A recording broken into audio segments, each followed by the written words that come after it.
Some nights, when the house is quiet, I still hear their voices. And the worst part? I didn't want them to stop watching. I wanted it too. It wasn't supposed to be like this. I was the faithful one, 12 years married. A life built brick by brick. But when the bricks start to crack, when no one sees you anymore, you start craving the wrong things. It starts small. A glance held a little too long. A smile that feels like sunlight when you've been living in shadows. You tell yourself it's nothing. Harmless. You tell yourself you'd never cross a line. But what if it's not you who steps first? What if the line comes to you? And what if, deep down, you want it to?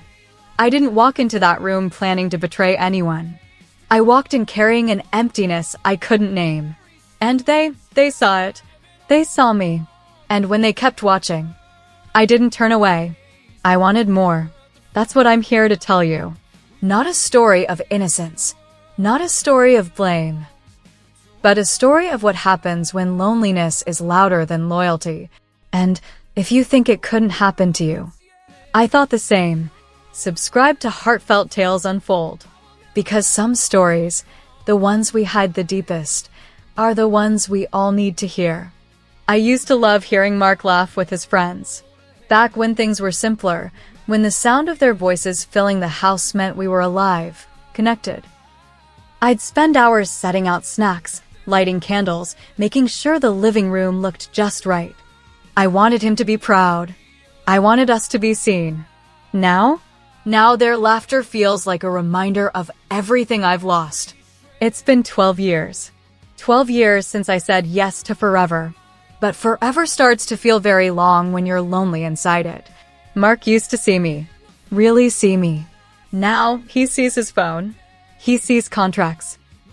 He sees the next deal, the next flight, the next thing that keeps him away from me, even when he's sitting right beside me. I try to tell myself he loves me. And maybe he does. But love without presence feels like absence wearing a mask. And then there's me. A woman in her late 30s. Not old, but not the girl he once courted with flowers and slow kisses. Now I'm the one who folds the laundry, pays the bills, smiles through dinners where he barely looks up from his plate. And his friends? James, Chris, Eric. They're here every Friday night. Poker night. It used to be our tradition, something we looked forward to. Now it's his escape and my performance. I cook. I serve. I smile. And when I retreat to the kitchen, I hear them laughing without me, talking about things I no longer understand, sharing a world I'm not invited into. And yet, sometimes I catch their eyes lingering, longer than they should, long enough to remind me I'm still a woman, still visible, at least to someone. Our home. It's a beautiful cage. Soft lighting, warm walls, framed photos of smiles that feel like strangers now. On the surface, everything looks perfect. But the air is cold between us. Colder than anyone outside these walls would ever guess. And so I move through the motions. Perfect wife. Perfect hostess. Hiding the ache beneath practiced smiles. But even practiced smiles can falter. Even a loyal heart can grow tired of being invisible. And then, one night. One ordinary night that started like any other poker night. I noticed something. Something in their eyes I hadn't seen before. Not pity. Not politeness. Something hungrier. And if I'm honest, something that called to the hunger I'd tried so hard to deny. It was just another Friday night. At least, that's what I told myself. I stood in front of the mirror longer than usual. Nothing flashy. Nothing that would raise a brow. Just a little extra. A blouse that fit a touch closer. Lipstick I hadn't worn in months. A spritz of perfume that used to make Mark linger, back when he noticed. I wasn't trying to start anything. I just wanted to remember what it felt like, to be seen. To feel alive in my own skin again. The doorbell rang. Laughter followed, loud and familiar. James, Chris, Eric. Arms full of beer and cigars, smiles wide, eyes tired from the week, just like always. I welcomed them in, smile practiced, but shaky underneath. Mark barely looked up from his phone until the cards came out. Then, as if on cue, he lit up, laughing, dealing, joking like the man I used to know. I brought out the snacks, poured their drinks, hovered at the edge of their world, hoping, praying for some small pull into it. That's when I caught James' gaze. It wasn't accidental. Not this time. He held my eyes just a second too long. A second that spoke a language we both understood. Chris followed. A glance that drifted, returned, drifted again. And Eric. His compliment slid out so casually I almost convinced myself I misheard. If Mark doesn't appreciate you, someone else will. Half a joke. Half a truth neither of us wanted to claim. I laughed it off, cheeks burning. But inside, something shifted. A crack in the wall I'd built around myself. The night wore on. Cards shuffled, bets called, the air thick with smoke and unspoken things. Mark drank more than usual, the wear of another long week showing on his face.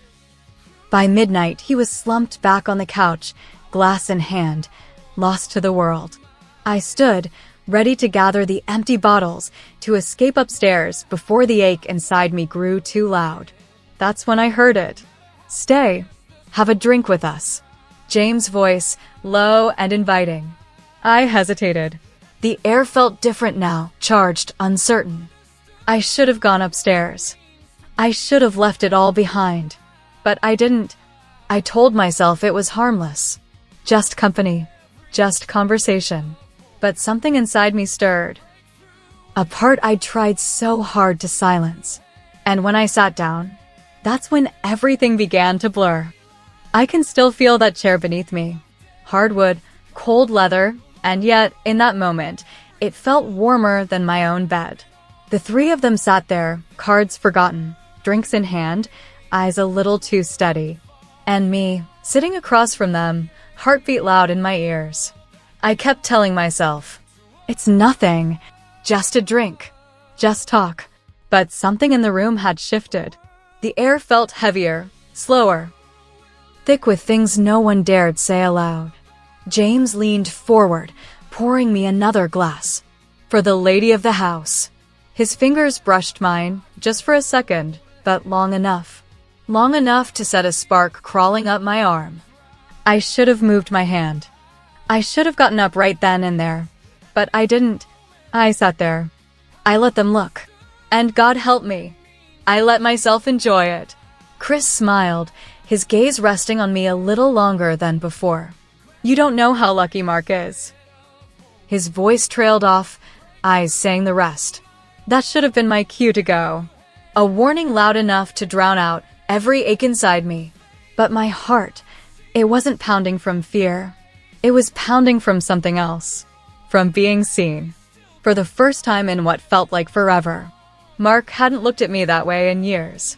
Hadn't reached across the table just to touch me, just to be near me. And now, here they were. 3 pairs of eyes that saw a woman. Not a wife, not a mother, not a fixture in the background. Just me. I told myself it was harmless. They were just watching. I wasn't doing anything wrong. And yet, with every passing second, that life felt thinner, more fragile. I could feel the guilt coiling in my chest, wrapping tighter and tighter. But beneath it, beneath the shame, was something darker. Something desperate. Something that whispered, stay. Just a little longer. Feel this a little more. So I leaned in. I laughed when I should have excused myself. I let their compliments settle over me like a second skin. And when I caught James watching me with a look that left no room for doubt, I didn't look away. I should have. I know I should have. But loneliness does strange things. It twists your logic, bends your resolve. And soon, what felt unthinkable before starts to feel inevitable. By the time Mark stirred on the couch, half awake, half gone, my pulse was racing for reasons I could barely admit to myself. I stood quickly, muttering some excuse about needing to check on him. But even as I walked away, I could feel their eyes following me, lingering, hungry. And the worst part? I didn't hate it. I wanted it. I craved it. But the next time they came over, it wasn't just them wishing they'd watch. It was me, wishing they would. The next Friday, I stood in front of my closet longer than I wanted to admit. It wasn't an accident. Not this time. I told myself it was just for me. To feel beautiful. To feel alive. But deep down, I knew exactly why I was choosing that dress. Why I dabbed perfume behind my ears. Why I let my hair fall loose instead of twisting it up the way Mark liked. I wanted them to see me. And I wanted to see them seeing me. The doorbell rang. The sound sent a thrill through my chest that had nothing to do with hospitality. I told myself to breathe. To stay composed. To keep this innocent. But the moment I opened that door and saw their eyes flicker, just for a beat, I knew I'd already lost that fight. Their stares were no longer accidental, and neither was my smile. Mark greeted them with his usual worn-out cheer, already distracted, already half checked out. He barely noticed what I was wearing. Barely noticed me at all. But they did. I moved through the room more slowly that night. Set the drinks down with careful hands. Bent just a little deeper when picking up stray chips from the floor. Let my voice soften when they asked me questions, lingering on my words just long enough. And they noticed. I could feel their gazes, trailing me, heat blooming across my skin with every step I took. I should have felt ashamed. Should have hated myself for craving this attention. But I didn't. I reveled in it. Every glance, every pause, every stolen moment felt like water to a woman dying of thirst. Mark, as always, was oblivious. Focused on his cards, his drink, his endless stories about deals and deadlines. His world, one I was no longer a part of. But the world unfolding in that room, the one between me and his friends, that world was electric. At one point, while pouring another round, my hand trembled just slightly, and James leaned closer, his voice low, barely audible. "You like this, don't you?" I didn't answer. I couldn't. Because the truth was written all over my skin, in the flush of my cheeks, the quickening of my breath. I liked it far too much. More than I was ready to admit. And as the night wore on, as their glances grew bolder, as the space between us seemed to hum with unsaid things, I felt something inside me unraveling. Piece by piece, reason giving way to want. Guilt battling with hunger. Loneliness folding into longing. And then came the night where nothing would be the same again. It was a small thing, really. Mark's phone buzzing on the table. A name flashing across the screen, one of his clients. Urgent. He sighed, already rising to take the call. "I'll be in the office. Don't wait up." And just like that, he was gone. Door shut. Silence left behind. And us, me and them alone. At first, no one moved. The air thick, heavy with what none of us were willing to name. Cards forgotten. Drinks untouched. Eyes only on me. I stood there for a moment, torn between reason and something darker. I should have gone upstairs. Should have followed Mark's voice down the hall and locked myself behind our bedroom door. But I didn't move. I could feel the weight of their gazes, hungry and unspoken. And inside me, something answered. James was the first to speak. His voice low, almost playful, except it wasn't. "You know, we'd love to watch you dance. Just for us." My breath caught. Time seemed to stutter, the room shrinking around me. I wanted to say no. Wanted to find the words, the will to stop this before it went any further. But instead, I hesitated. And sometimes, that's all it takes. A heartbeat too long. A silence that says more than words ever could. Some betrayals don't start with touches. They start with gazes, with yes you never speak aloud. I told myself it was still innocent. No one had laid a hand on me. No vows had been broken yet. And still, as the music hummed softly from the speaker, as their eyes followed my every move, I found myself stepping forward. Slowly, breath trembling, heart pounding in ways I hadn't felt in years. I let my body sway, Not fully provocative, no grand gestures, just enough. Just enough to answer what their eyes had been asking all night. And they watched. Oh God, they watched. Not a sound in the room now, only shallow breaths, eyes fixed, tension drawn so tight it might snap. Each movement, each shift of fabric against skin, felt louder than any word. And with each passing second, the part of me that still knew right from wrong grew quieter, smaller. James leaned forward, voice a whisper now meant only for me. You wished this too, didn't you? I closed my eyes, the weight of it crashing through me. And when I opened them, when I finally answered, my voice was barely more than a breath. I do. When Mark finally came back downstairs, the air had shifted. I could feel it, thick, fragile, ready to crack with the wrong word or glance. His friends straightened, cleared throats, reached for their drinks with hands a little too steady. And me. I forced a smile so tight it barely held. Heart racing, throat dry. Mark didn't seem to notice. Too tired, too distracted, too used to tuning out the world, including me. Long call, he muttered, sinking onto the couch. Sorry, guys. Where were we? But no one answered right away. Cards were shuffled, half-hearted jokes tossed like broken lifelines into the space between us. I sat there, frozen in my own skin, trying to pretend, trying to breathe. Inside, my heart thundered, guilt pounding in time with something darker I didn't want to name. When they finally left, quick goodbyes, eyes avoiding mine, I closed the door behind them and leaned against it. Breath shaky, legs weak. It didn't mean anything. It was just a dance. Nothing happened. I whispered the lies to myself like a prayer. But they didn't stick. Not this time. Later, in bed beside Mark's sleeping form, the ache only grew. Not just guilt. Something else. A part of me that had woken and didn't want to go back to sleep. Then, the vibration of my phone on the nightstand. A single message lighting up the screen. I can't stop thinking about last night. From James. I stared at it, hands trembling, stomach churning.